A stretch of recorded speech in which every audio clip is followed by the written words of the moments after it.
The base of the Democratic Party and the funding arm of the Democratic Party demand impeachment. They don't require evidence. They don't require any proof of high crimes and misdemeanors. They don't require anything other than a vote.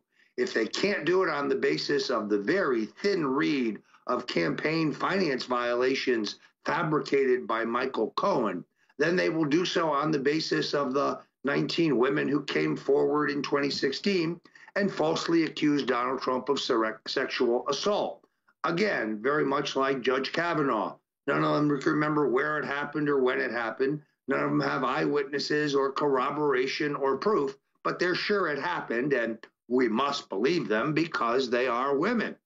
What happens when a number of young males come forward and make allegations against certain members of the House Democratic Caucus? Are we going to be compelled to believe them because they are minorities? We shall see if this is handled in an equal way, if justice is applied equally. I suspect that won't be the case. But if the Democrats want to do something sweeping, if they're really committed to reform, I've got an idea for you. Let's release the list of all members of Congress who use taxpayer dollars to pay for the settlement of sexual assault or sexual harassment lawsuits. Where is the list? Show us the list, Nancy. You're for transparency. That's what you said today. You're for honesty and want everybody to see everything. Show us the list of those members of Congress. We here at InfoWars dare you. We challenge you. We implore you. Put out the list. Don't hold your breath, folks. Yeah, and again, it just shows how fraudulent and phony the Democrats are. They'll cry, me too, me too, me too, where there is no sexual assault in the case of Brett Kavanaugh. But then when you have actual settlements inside the government with hush money, they don't seem to bat an eye over that. Again, just but typical you'll find, Owen, and I think you've seen that. I think you've seen this in Stone's rules. One of my paramount rules is that in politics, when you're accused of doing something wrong, the worst thing you can do is say nothing. The worst thing you can do is be silent. It is essential that you respond to every attack immediately and at the same velocity at which the attack is made. That's why I question why Eric Swallowswell will not deny that he used taxpayer money to pay off an accuser of sexual assault.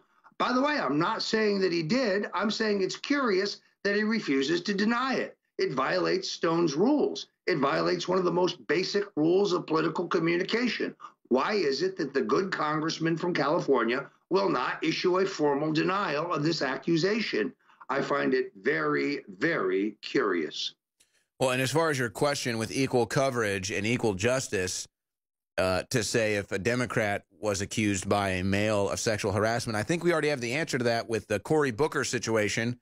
I believe there was an individual or multiple individuals that accused Cory Booker of some strange sexual harassment, some men that never got any mainstream news. It's just an allegation. Who knows what happened there or not? The point is it gets no coverage at all compared to if it was Republican, it'd be the #1 story. Well, and as Alex Jones has pointed out, the women who bore false witness against Judge Kavanaugh all came out after the fact and said, oh, yeah, I was lying. It was just politics. I mean, it was just a lie. And there's no consequences for that. Yet you have serious sexual assaults against Cory Booker and nothing happens. Trust me, there will be more because people have contacted me and they have evidence of sexual harassment and assault by some members of the House Democratic Caucus, which is why they want to shut InfoWars down and sites like us, because they're afraid we're going to bring people the facts, bring people the truth.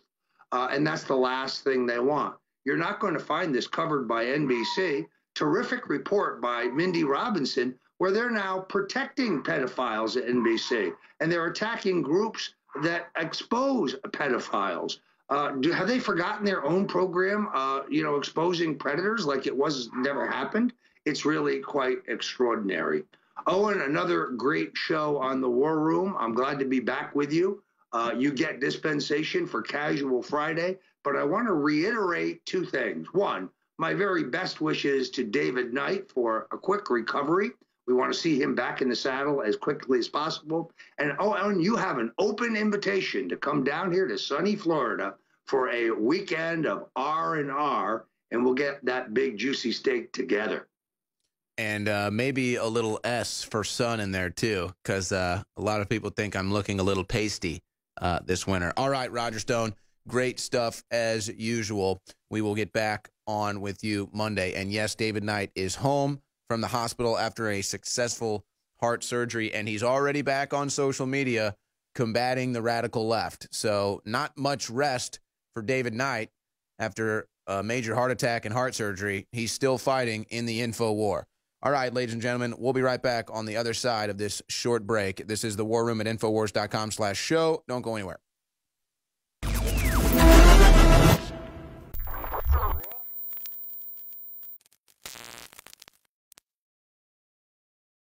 Let's go to Wild Man in Illinois. Thanks for holding, and about to say Happy New Year. Go ahead. Alex, yeah, going into 2019, what Trump's got to do to save America, he's got to declassify FISA, expose the corruption, arrest the traitors, and arrest the pedophiles. That's how he saves America. My opinion, an over-the-road trucker, hardworking, honest man, that's what I believe. I agree. Victory or death. He's now, looks like he's cleaning house. He's getting rid of all the double agents.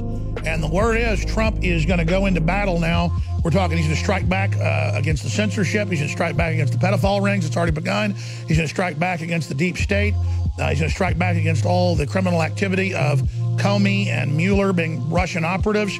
So just get ready. Another note, I've spent over $3,000 in your store this year. I'm a loyal supporter, and thanks for great products. Brother, let me tell you something. I want to thank you. If folks like you didn't stand with us against the incredible Hillary Clinton and Soros attacks, which they admit they're running, we would not be here now. They're taking Michael Savage off the air. They're taking everybody. They took Franklin Graham off Facebook. They need to get us all off the air before they make their move on Trump. That's why this is a war.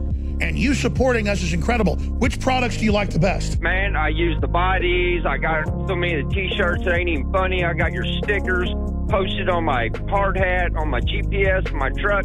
I tell truckers about you over the CB airways all across the country. I spread the word about you. I wear your clothes, your hats, your shirts, you name it. Multitude of products. How much love do you get versus hate do you get? It's people skeptical, but like it's probably about 50-50 or 60-40 your way. It's just so many people got their head in the sand out here.